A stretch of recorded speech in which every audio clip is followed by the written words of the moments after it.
welcome to Puppet Vikings. I'm Einar the Boneless, and today we're going to have a look at the Battle of Holme.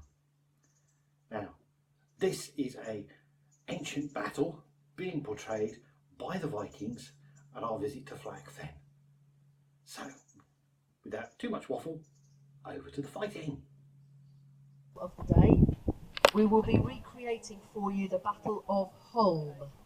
Now, those of you who are vaguely local will recognise the name Holme, and it is that Holme. It's the one right just to the south side of Peterborough. Now, we think, there's some people who argue and say, no, the battle wasn't at that Holme, it was a different one. But most people think that this battle took place in the year 902 between some men of Wessex supporting King Edward the Elder, and between the upstart pretender to the throne, Athelwold. Now, this battle was crucial in deciding the succession following the death of Alfred the Great. So I think, again, if you know any kings of Wessex, you'll know about Alfred the Great. He died in 899. So without Alfred keeping just that little bit of Anglo-Saxon control in Wessex, Edward the Elder, Alfred's son, and his grandson, Athelstan, would not have been able to progress out into the rest of what we now call England, to reclaim it and create a country which is unified today. So I'll describe again the main players in this battle. Athelwold is actually King Alfred's nephew. So when King Alfred became king, when he was crowned as king, the reason he was chosen was because there was a whole load of angry Danes banging on the door of Wessex, and his brother's children were too young to take the battlefield. So Alfred became king from his brother, and it's those the sons of that very brother who are now complaining. And we can see the son Athelwold is now entering the field. So he's a young man. He's got a huge chip on his shoulder, and he thinks that his father's line should not be disinherited. He thinks he should be the king, not the sons of his uncle, King Alfred. So this young pretender, Athelwold, has been fighting against the men of Wessex. He's come over here to East Anglia, and he's palled up with some Danes there. So the other leader you can see on the field there with the red and white quartered shield, this leader is Eric, King of the Danes of East Anglia. So Athelwold has come to ask Eric for some help, and Eric has obliged. These men have then gone to raid Essex, and as a rather nifty move, when they were off raiding Essex, Edward the Elder, Alfred's son, went and attacked East Anglia. So of course the men of East Anglia and the men of Kent, who were still fighting with them, they hot-footed it back up here to East Anglia to defend their homeland. So these warriors that you see before you, they look pretty exhausted, and the reason for that is they've already been fighting down in Essex. Now, there was one group who decided that they would not flee with Edward, and this is the men of Kent, and we can just see them arriving here. These Kentish men are disobeying orders, actually, because Edward had told them to withdraw. But they decided, said, no, we're going to stop these Danes. We're going to stop these people in their tracks. So these are the warriors fighting on behalf of King Edward, the rightful king, some would say, of England. I see you, Danes. I see dead men before me. I give you a count of 10 to leave. Put your weapons on the floor. Put your helmets on the floor. Put your mail on the floor. If you do not, I will put you on the floor. They said my brother's son had a great army. One, Known to fight us. two, You can make it all the way to 10. So there's a bit of a standoff here. Sigurd, the leader of the men of Kent, standing at the front there, has issued an ultimatum. I told you we couldn't count. The two young men, though, do not seem inclined to oblige. so be it. You've chosen to die. Every man of you.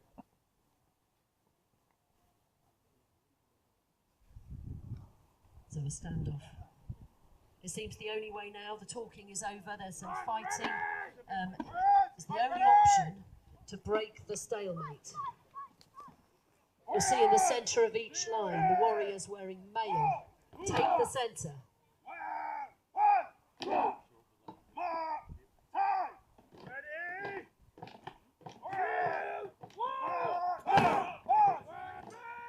The shield walls form.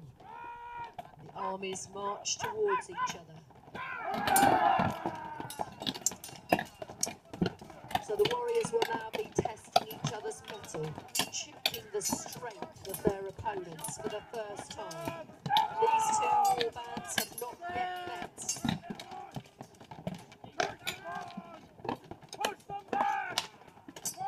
Let him get on the beer!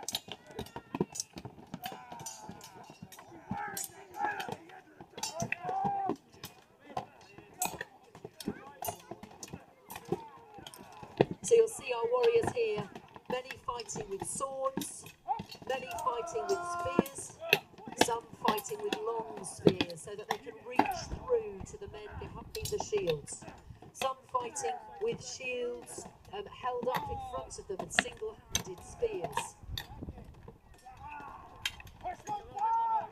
Push them back! Let on!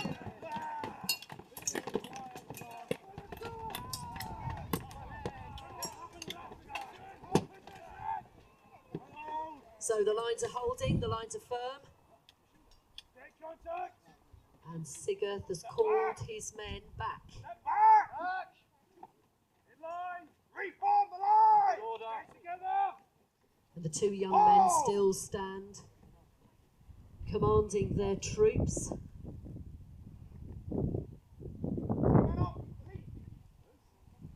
I didn't say they were useless, I said they were dead.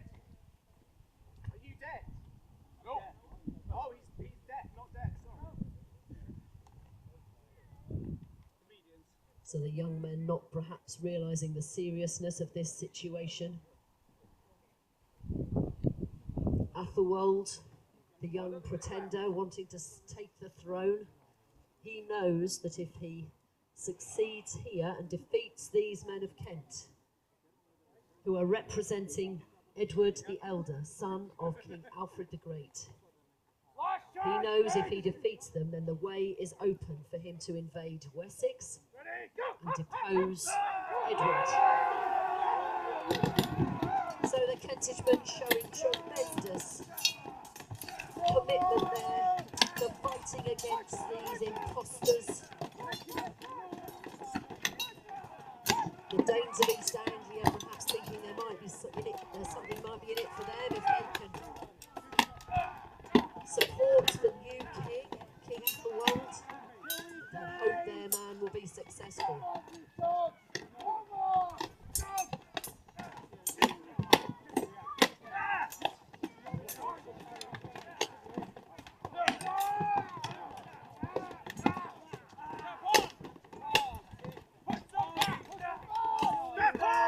Now the Danes and Ethelwold trying to push the men of Kent back into the corner of the field.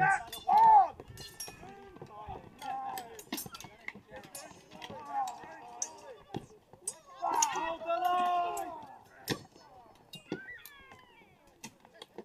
Hold down! Fight to me! The men have fought each other to a standstill, Warriors! and Reform again the the line! lines retreat, allowing the warriors to draw breath.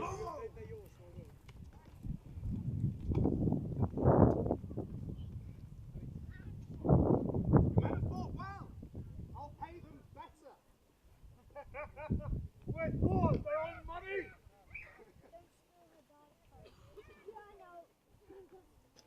So they're the king of the Danes playing an old Viking trick, which is promising to pay the enemy more than they're getting paid by their own commander.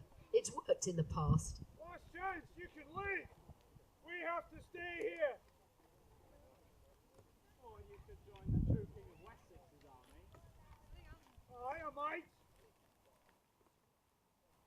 You show me the true king. Where is Alfred's lines? All I see is a boy with a chin I could stroke. Don't threaten him with a good time. Go away, boy. Come back when you have some whiskers. Men! Let's show them what the men we are! So Sigurd has proved himself loyal to the line of Alfred, loyal to Edward, and he cruelly insulted Athelwold as a young man with no idea of how to lead an army. So now a reluctant warrior has been pushed forward. Can they solve this argument by single combat? Then another Viking trick. And the Dane is cruelly embarrassed by the fierce man of Kent there. But the argument is not settled.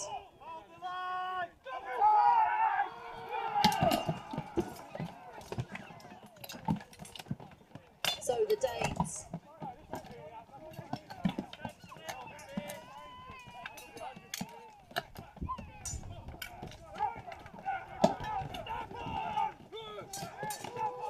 attacked with tremendous force there.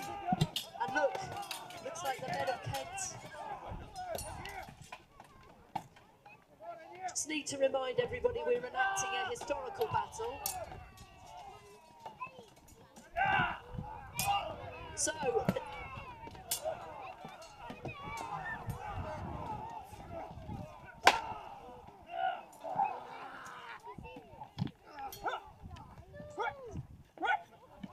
So one brave man of Kent survives. So it looks to me as if the Danes have won. The Danes have indeed won, but hold on, before we applaud them, it does look to me as if Athelwold is on the floor. Can anybody see him standing? No. What about Eric, king of the Danes? He is also dead.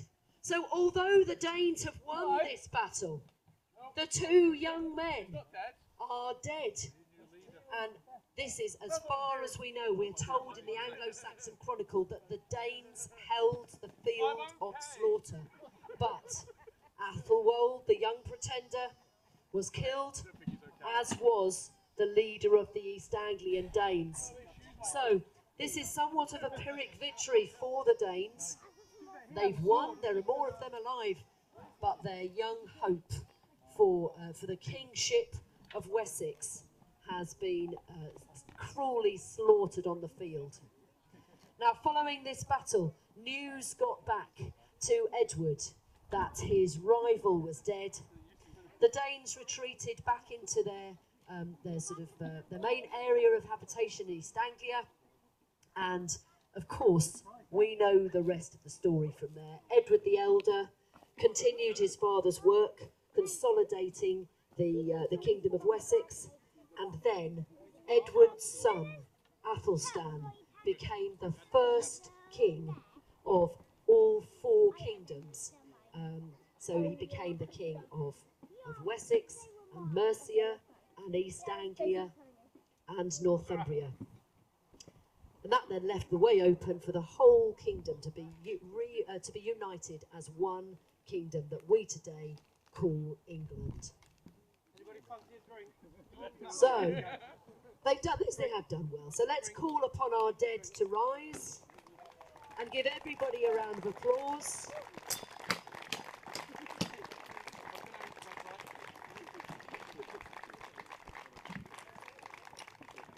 So this is a real turning point in our history. We've got the succession being passed down Alfred's line rather than reverting to his father's line. And there's all sorts of things that might never have happened if Athelwold had survived this battle at Peterborough, at Holme, if he'd survived that battle and gone on to take the kingship from his cousin. So we'll give the warriors a moment or two to redraw their breath, and then the warriors, they were constrained today by our historical battle. Ethelwold, poor fella, didn't stand a chance. He was going to have to die, whether he liked it or not, because that's what happened in history. So what we're going to do is give these two armies now a chance to prove themselves without any history getting in the way. So we've got two groups of warriors. We'll still call them the Danes and the men of Kent, so we won't change that. But we throw away the script, we throw away the instructions as to who has to win, and so now it's down to the skill, the speed, the agility, the awareness of each individual warrior. It's down to the skill of the commanders to instruct their men as to who will win.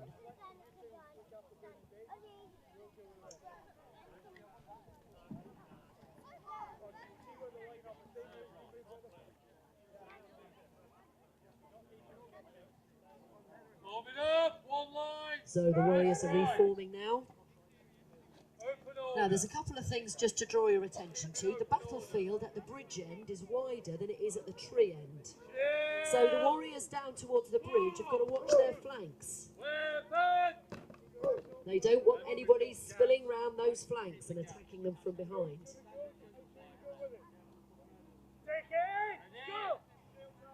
So Sigurd has taken the initiative and taken the battle to the Danes to avoid that possibility of outflanking.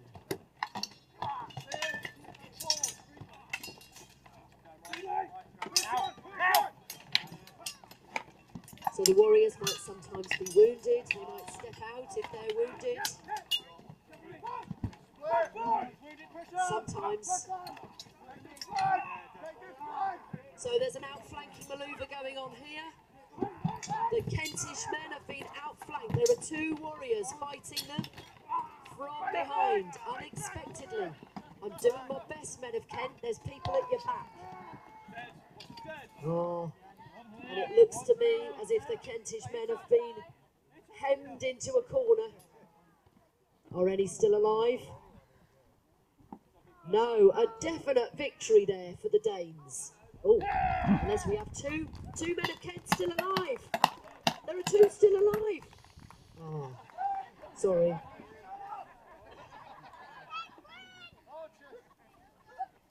Not for long. Oh, a brave effort there.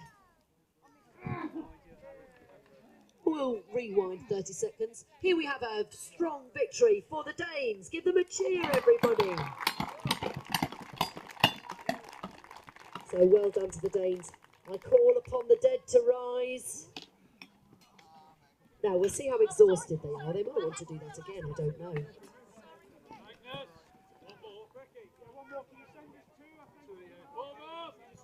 So the warriors have still got some energy left, despite the fact that many of them are wearing mail, many of them holding heavy shields. It's not too hot, so we'll push them a bit further.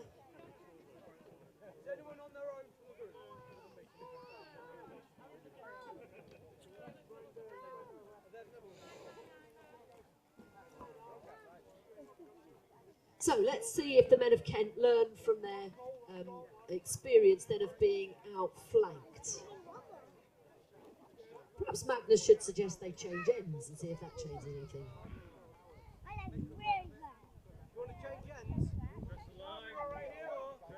Right, confidence from the men of Kent. They're not going to change ends. They're going to try and stop that flank folding this time.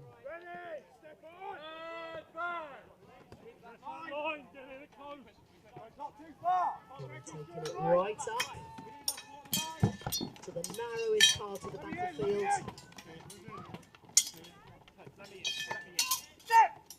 Stefan!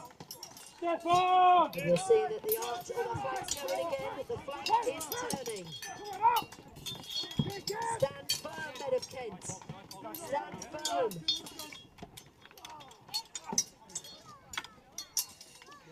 Now you'll notice the battlefield is filling up with corpses now. Again, another hazard for the Warriors. You lot push in!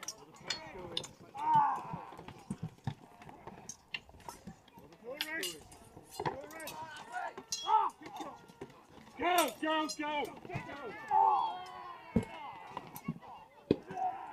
Oh, a brave defence there for a Norfolk man. Being cruelly cut down by a Dane. And it looks again as if the Danes have won, but slightly less convincingly than last time. So well done to the Danes. And well done again to our brave men of Kent. So by the power of the old gods, I call upon the dead to rise. Well, that was fun. And see you next time for more Puppet Vikings. Yay!